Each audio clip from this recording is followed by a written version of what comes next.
Well, hello everyone and welcome back to another video of some F1 2020 My Team Career Mode. Today we're doing another episode, episode number 5 now. We're getting into the middle here. Obviously I thought that I might have mentioned that Spain was the next episode. Of course I forgot that Spain's not on the calendar, so we've got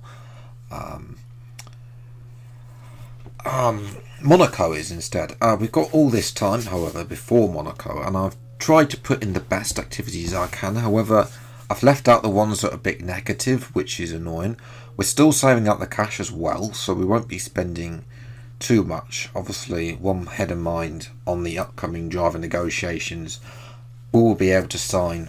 My main target is George Russell, as I've been saying with the past few episodes. We'll probably crack on with some Sashi upgrades because the aero department will probably just block out the ones that we've got.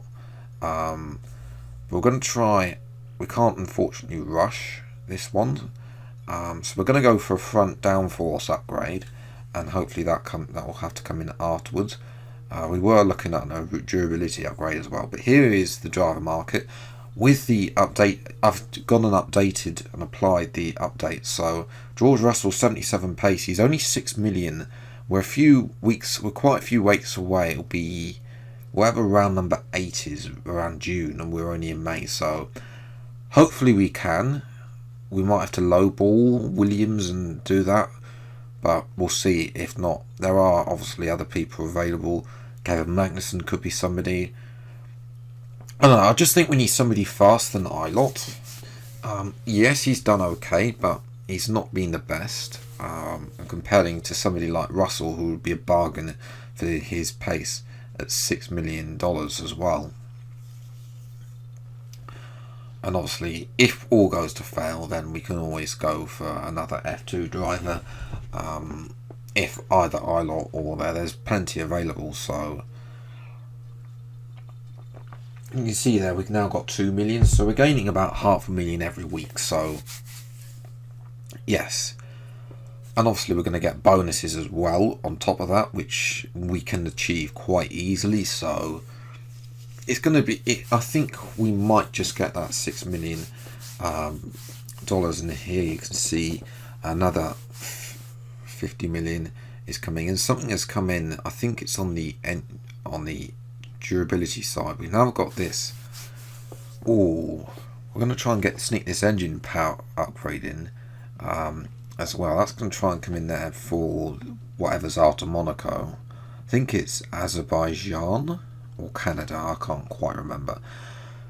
But the bad news is that well, we're going to be last on today's grid, so it's not going to be the best of races, to be honest, because the heavy rain, and I'm dreadful as most players are in rain against the AI.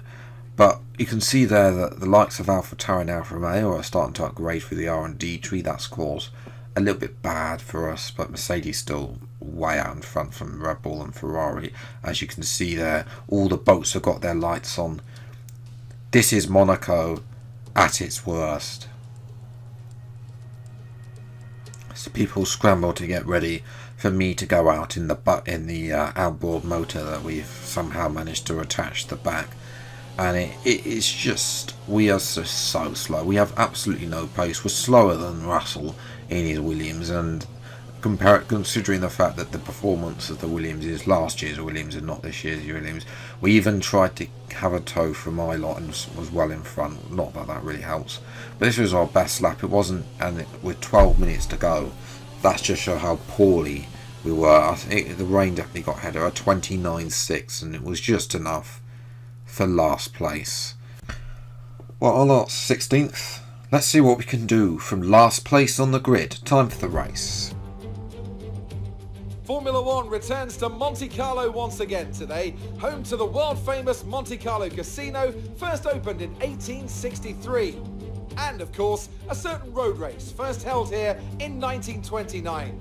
There's no greater an occasion, no more valuable a win than the Monaco Grand Prix. The prestigious Circuit de Monaco then. It's not all that dissimilar today to the layout that made its debut almost a century ago. It's 2 miles and 19 corners through the streets of Monte Carlo, and although the average lap speed of around 93 miles per hour is the lowest of the season, the tiny margins for error make it the natural habitat of the safety car. A warm welcome to Anthony Davidson, who's beside me in the commentary box today. Why don't we start by talking about Valtteri Bottas? That was a great win in the last race. Can they keep that momentum going this weekend? It's always nice to come into a Grand Prix weekend on a high, but your expectations are based much more on your practice and qualifying runs. So it's the momentum from those sessions that they'll be hoping to carry into the race today.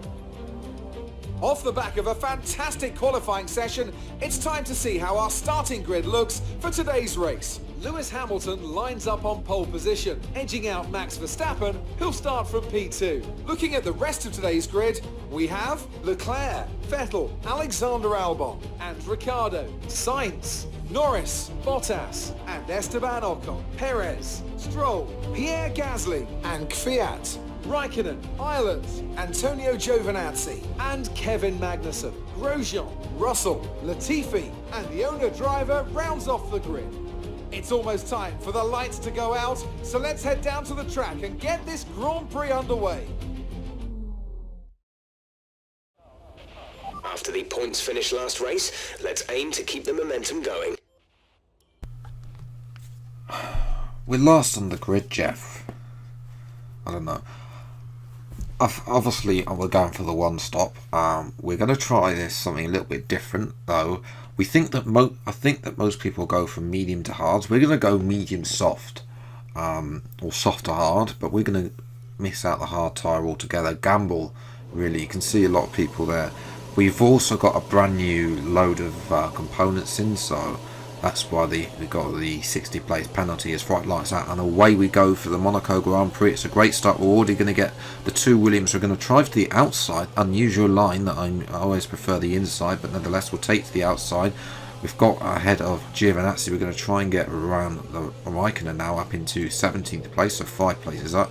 Raikkonen sorts of blocks us there with Kvyat and Ilott going side by side. Can we go down the inside of Kimi? Will Kimi give us the space? Yes, he does. No, he doesn't give us the space. Didn't yield there, Kimi, and he should really have if you'd have yielded the position, then there wouldn't be any contact. As Ilott and Kvyat still going partly side by side, which is causing. I'm having the better exit here. Can we get the momentum here and get in front of our teammate? Obviously, if I was on the team radio, I'd be saying, look, Callum, I'm faster than you, clearly, let me go through. And we do eventually get past Ilott down at the hairpin. I really couldn't be waiting behind him because yes, this is never the way you want to make an update, because you're always going to make contact, because the AI just don't want to give you any room.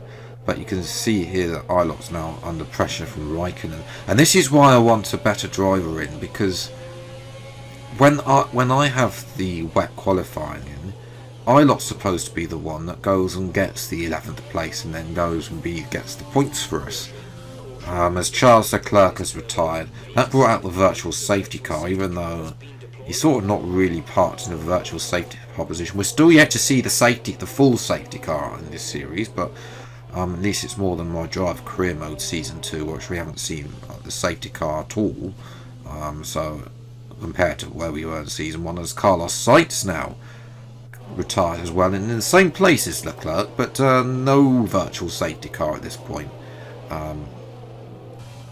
So we're now jumping to lap 20, a very dull race really.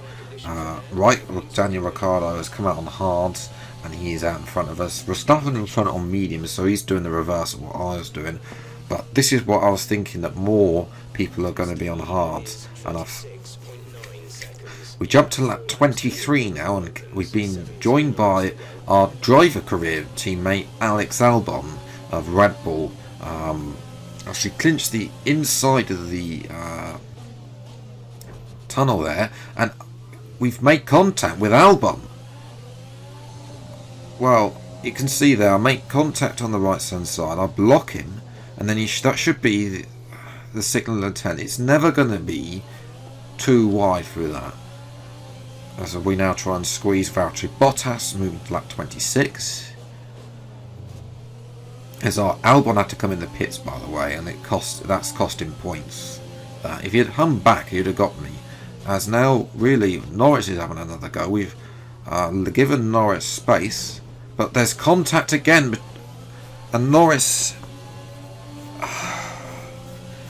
I know it's like being behind a Williams, but there was contact. I had that was my corner, and that really messed up Norris. Well, Norris, his front wing is left, so obviously the sweepers are coming out, and the marshals with their brushes, and we were going to come in the following lap anyway, so we're only coming in one lap early, and coming in halfway when although virtual safety car is sort of ending as we're coming into the pit stop, so it's not as effective, but it's definitely going to lose us less time.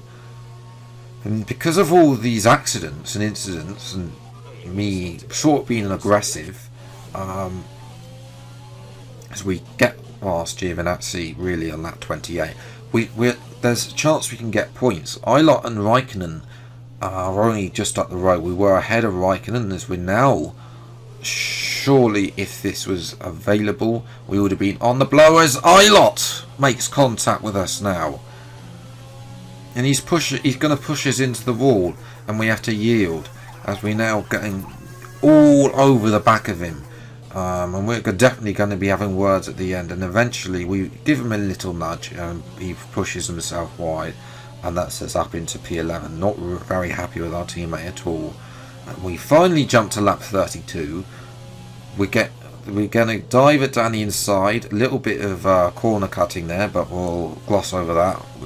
And Raikkonen sort of steered into the wall really there, which sort of gave the a bit of space. But Lewis Hamilton was absolutely rapid.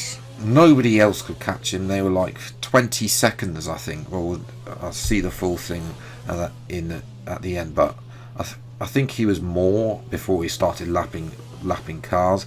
Raikkonen had to pit. I think the fact that he sort of got a little bit edgy on our overtake, but nonetheless, it's 1 point, which is more than I thought would have got, considering where we were and the pace and everything really wasn't there today. We do get driver of the day, but they still haven't sorted out the face at Monaco. It's literally the only track there that still hasn't is still broken. But Hamilton was rapid, a second faster than my fast. Bear in mind that a lot of the fastest laps around us were set at the start of the race when they were all on heavier fuel. But 10th and 11th is a good result. Obviously AlphaTauri outscoring us, and they're sort of the team ahead of us, where we don't really want to be leaking points to them too much, because and that's where I want to be. I want to be racing the AlphaTauris. I don't want to be racing the Alfa Romeos all season. That long-awaited performance patch eventually will be coming, but we do have a 6-point advantage. A 8-point advantage over AlphaTauri. So as long as we keep the scoreboard ticking over and we don't leak too many points, then we should be fine. Let's have your thoughts. It was a very good race. Get through all that traffic today? Well, we pushed as hard as we could, but we had so much grip towards the end as well on the tyres. It's safe to say you're smashing everyone's expectations, isn't it? Yes, everyone's been high, and we all put an extreme amount of effort to bring this car. It's just a shame that Eilert got in our way. Today. Who was at fault there?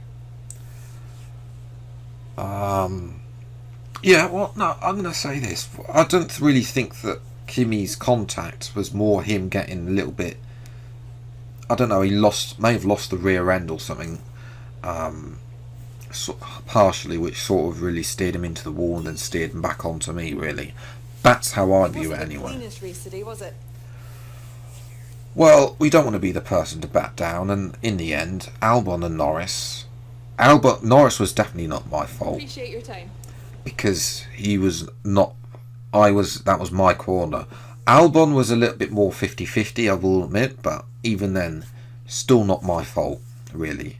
But we do lead the rivalry over Kimi 10-8, so that is very good news for us. And our acclaim level is now up to level 8 as well. And we do get a new sponsor, level 10, is it? It'll be coming up, so I imagine it'll be coming up in the next couple of days. We've got a couple of weeks down to the